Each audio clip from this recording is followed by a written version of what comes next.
नमस्कार दोस्तों, आपका स्वागत है एक बार फिर से हमारे इस YouTube चैनल पर जिसका नाम है job alert CG. Job alert CG के इस YouTube चैनल में आज हम आपके साथ डिस्कस करने वाले हैं क्वेश्चन पेपर फर्स्ट, जो कि CGPSC का आज एग्ज़ाम हुआ है, उसके संबंध में। तो कौन कौन से प्रश्न यहाँ पर पूछे गए थे और उनका आंसर क्या है, उसके संबंध में हम यह वीडियो बना रहे हैं। और ये अभी जस्ट पेपर हुआ है, उसके बाद हम ये वीडियो बना रहे हैं। देख सकते हैं आप, ये पेपर दंतेवाड़ा से है और दंतेवाड़ा के एग्ज़ाम सेंटर से हमने इसे उठाया है। आइए देखते हैं। और रोल नंबर, केंद्र क्रमांक इसलिए छुपाया गया है ताकि प्राइवेसी बना रहे। ठीक है, आगे हम देखते हैं। क्वेश्चन नंबर एक, सेट एक से हमने ये प्रश्न उठाया है और इस वीडियो में हम मात्र 25 क्वेश्चन का आंसर देखेंगे। अगर इस वीडियो में अच्छा लाइक आता है, अच्छा शेयर करते हैं लोग, तो हम आगे और भी वीडियो बनाएंगे। ठीक है, चलिए देरी न करते हुए हम आगे देखते हैं। सबसे पहला प्रश्न हमारा ये था कि रॉलेट सत्याग्रह के बारे में निम्नलिखित कथनों पर विचार करें। तो रॉलेट सत्याग्रह पर निम्नलिखित कथनों पर विचार करें। दो कथन यहाँ पर दिए गए थे। रॉलेट सत्याग्रह ब्रिटिश सरकार के खिलाफ पहला अखिल भारतीय संघर्ष साबित हुआ, हालांकि यह काफ़ी हद तक शहरों तक ही सीमित था। और दूसरा ऑप्शन ये था कि रॉलेट एक्ट ने अभिव्यक्ति की स्वतंत्रता जैसे मौलिक अधिकारों पर अंकुश लगाया और पुलिस की शक्तियों को मजबूत किया। नीचे दिए गए सही विकल्प का चयन करें, ये आपका प्रश्न था। तो पहला कथन था कि एक और दो दोनों सही हैं। दूसरा कथन था केवल एक कथन सही है और केवल सी नंबर का आपका ऑप्शन था केवल कथन दो सही हैं। और डी का ऑप्शन था आपका उपरोक्त में से एक कोई नहीं। तो इसका आंसर हो जाएगा आपका कि दोनों कथन जो है वो सही हैं कि रॉलेट एक्ट ने यह पहला अखिल भारतीय संघर्ष साबित हुआ और दूसरा कि यहाँ स्वतंत्रता जैसे मौलिक अधिकारों पर अंकुश लगाया जा रहा था। आगे हम देखते हैं, भारतीय संविधान का निम्नलिखित में से कौन सा अनुच्छेद वार्षिक वित्तीय विवरण से संबंधित है। तो ये प्रश्न नंबर 2 है हमारा। भारतीय संविधान का निम्नलिखित में से कौन सा अनुच्छेद वार्षिक वित्तीय विवरण से संबंधित है। Which of the following article of the Indian constitution deal with the annual financial statement. तो इसका आंसर हो जाएगा आपका अनुच्छेद 112। आगे हम देखते हैं क्वेश्चन नंबर 3, निम्नलिखित में से कौन सी नास्तिक विचारधारा है। नास्तिक विचारधारा, सांख्य, योग, न्याय, ये तीनों आस्तिक विचारधारा हैं, जबकि बौद्ध जो है वो नास्तिक विचारधारा से संबंधित है। तो इसका आंसर हो जाएगा डी। आगे हम देखते हैं क्वेश्चन नंबर 4। क्वेश्चन नंबर 4 में हमें पूछा गया है कि भारत के उपराष्ट्रपति के संबंध में निम्नलिखित कथनों पर विचार कीजिए। Consider the following statement about vice president of India. वहाँ पहला विचार ये है कि वह राज्यसभा का पदेन अध्यक्ष है और दूसरा विचार यह है कि वह संसद के दोनों सदनों के सदस्यों से बने एक निर्वाचक मंडल के सदस्यों द्वारा चुना जाता है। तो इसका आंसर हो जाएगा उपरोक्त में से दोनों, एक और दो, दोनों कथन जो है वो सत्य है।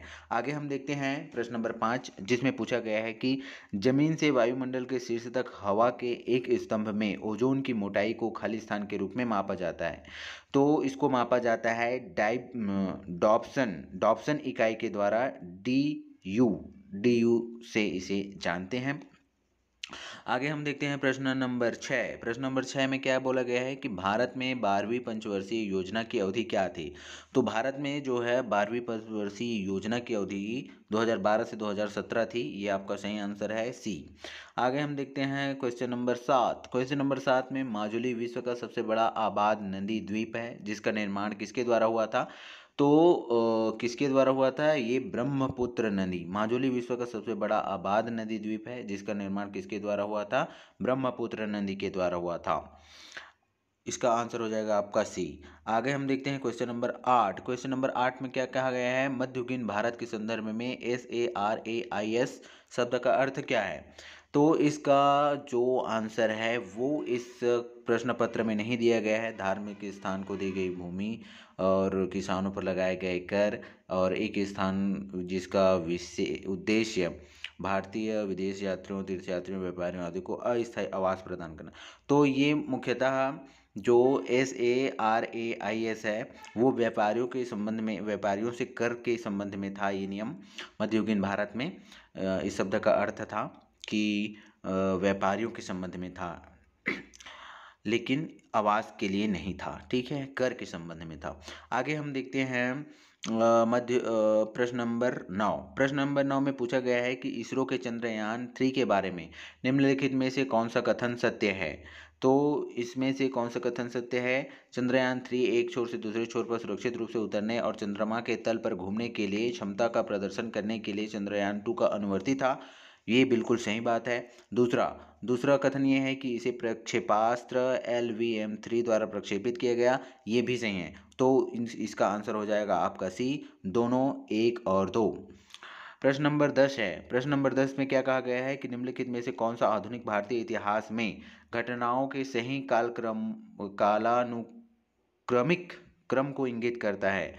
पहला इसमें दिया गया है मार्लो मिंटो सुधार, गांधी इरविन समझौता, अगस्त प्रस्ताव, जलियांवाला बाग त्रासदी। दूसरा आपका दिया गया ऑप्शन अगस्त प्रस्ताव, मॉर्ले मिंटो सुधार, जलियांवाला बाग त्रासदी, गांधी इरविन समझौता। तीसरा ऑप्शन है मॉर्ले मिंटो सुधार, जलियांवाला बाग त्रासदी, गांधी इरविन समझौता, अगस्त प्रस्ताव और जलियांवाला बाग त्रासदी, गांधी इरविन समझौता, अगस्त प्रस्ताव, मॉर्ले मिंटो सुधार। तो इसका आंसर हो जाएगा आपका मॉर्ले मिंटो सुधार, जलियांवाला बाग त्रासदी और गांधी इरविन समझौता। और उसके बाद लास्ट में आ जाएगा आपका अगस्त प्रस्ताव।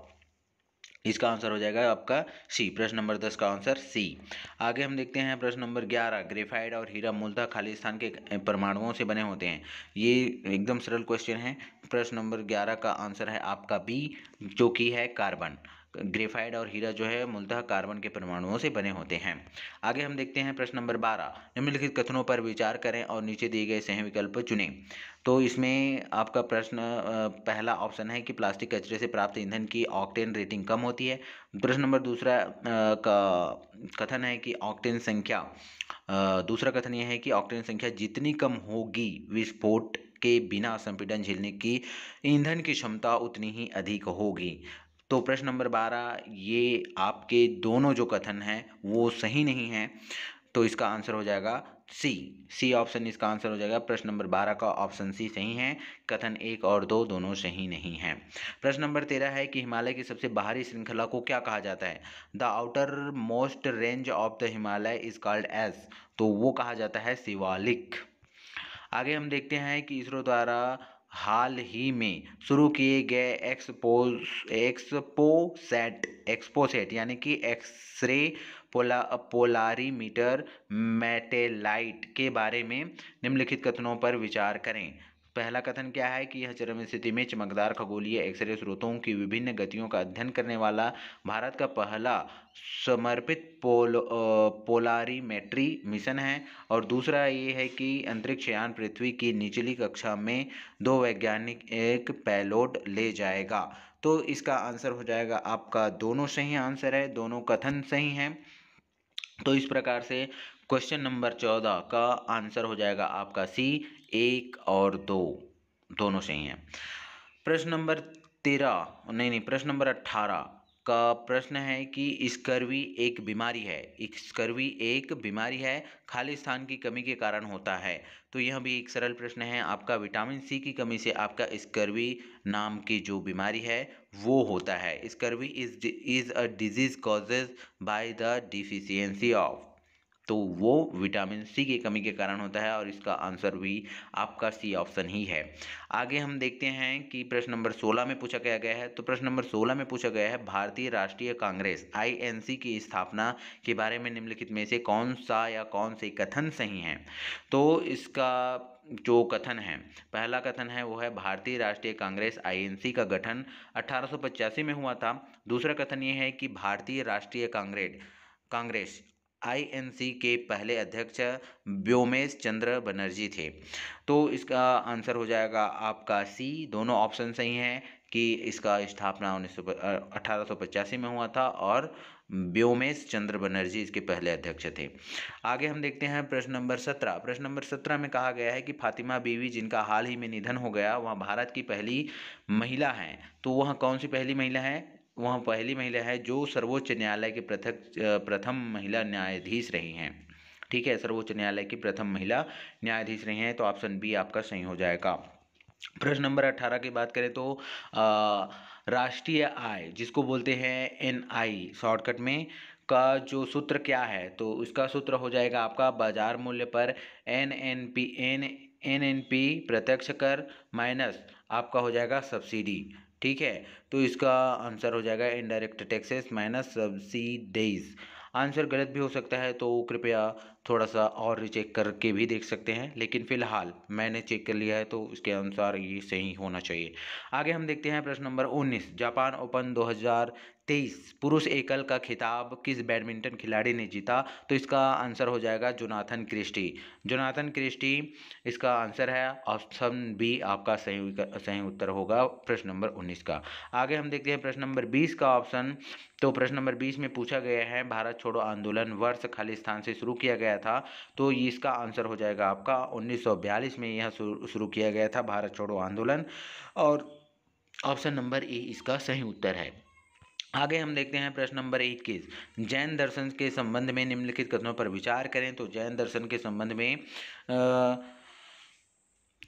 दो कथन हैं। जैन दर्शन दो मुख्य सिद्धांतों के इर्द गिर्द घूमता है, अर्थात अनेकतावाद और रहस्यवाद। और दूसरा है कि अनेकतावाद के अनुसार प्रत्येक प्राणी में कई गुण होते हैं, वह स्थायी गुण जो किसी वस्तु की प्रकृति का निर्माण करता है गुण कहलाता है। तो इसमें का जो आपका प्रथम कथन है वह बस सही है, बाकी कथन जो है वो गलत है। तो प्रश्न नंबर 21 का आपका आंसर हो जाएगा केवल एक, जो कि ऑप्शन ए है, तो इसका ए ऑप्शन राइट हो जाएगा। आगे हम देखते हैं प्रश्न नंबर 22। प्रश्न नंबर 22 में कहा गया है कि निम्नलिखित कथनों पर विचार करें और नीचे दिए गए सही विकल्पों पर विचार करें। तो पहला कथन ये दिया गया है कि पृथ्वी की सतह पराबैंगनी विकिरणों के रूप में ऊष्मा को पुनः उत्सर्जित करती है, और दूसरा ऑप्शन ये है कि बादल और गैसें आने वाले सौर विकिरण का लगभग 1/4 को प्रतिबिंबित करती हैं। तो इसका सही उत्तर हो जाएगा आपका कथन, दोनों कथन जो है वो सही नहीं है, आपके दोनों कथन जो है वो गलत हैं। पुनः उत्सर्जित नहीं करता है, जल की पृथ्वी की जो सतह है वो परावैंगनिक किरणों को अवशोषित करता है।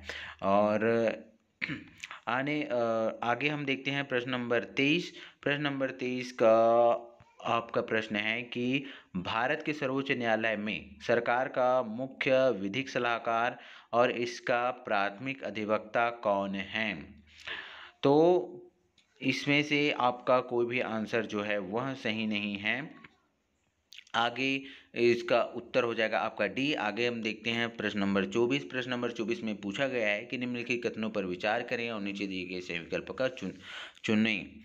ठीक है, और प्रश्न 24 का पहला कथन ये है कि पानी में बड़ी मात्रा में पोषक तत्वों की उपस्थिति प्लवन यानी कि मुक्त तैरने वाले शैवाल की अत्यधिक वृद्धि का कारण बनती है, जिसे शैवाल प्रस्फुटन कहते हैं। दूसरा कथन ये है कि शैवाल प्रस्फुटन पानी की गुणवत्ता और मछली या मृत्यु दर में गिरावट का कारण बनता है। तो ये दोनों कथन जो हैं आपके सही हैं, और इसका उत्तर हो जाएगा आपका ऑप्शन नंबर डी। दो कथन 1 और 2 दोनों सही हैं।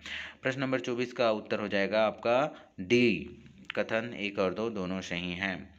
प्रश्न नंबर 25 है आपका शासक राजवंश संगमा सालुआ तुलुआ किससे संबंधित हैं। तो ये जो है आपके विजयनगर से संबंधित है, अतः इसका ऑप्शन हो जाएगा सही ऑप्शन हो जाएगा सी।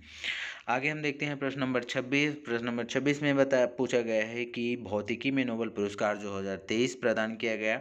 तो भौतिकी में जो नोबेल पुरस्कार प्रदान किया गया है वो है प्रायोगिक विधियाँ जो पदार्थ में इलेक्ट्रॉन गतिशीलता के अध्ययन के लिए प्रकाश की ऑटो सेकंड कंपन को उत्पन्न करती है। तो इसके लिए भौतिकी में नोबेल पुरस्कार दिया गया है इस बार 2023 में।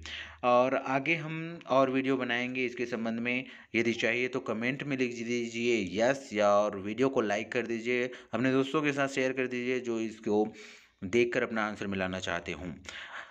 हो सकता है कि आपके प्रश्न का जो सीक्वेंस है वो आगे पीछे हो, लेकिन प्रश्न यही होना चाहिए। और ये आपका सेट 1 से हमने यहाँ आंसर दिया हुआ है, और आगे वीडियो देखने के लिए चैनल को सब्सक्राइब कर लीजिए और हम जल्द ही इसका पार्ट 2 डालने वाले हैं। Thank you very much for watching for this video. मिलते हैं ऐसी ही जानकारियों के साथ में।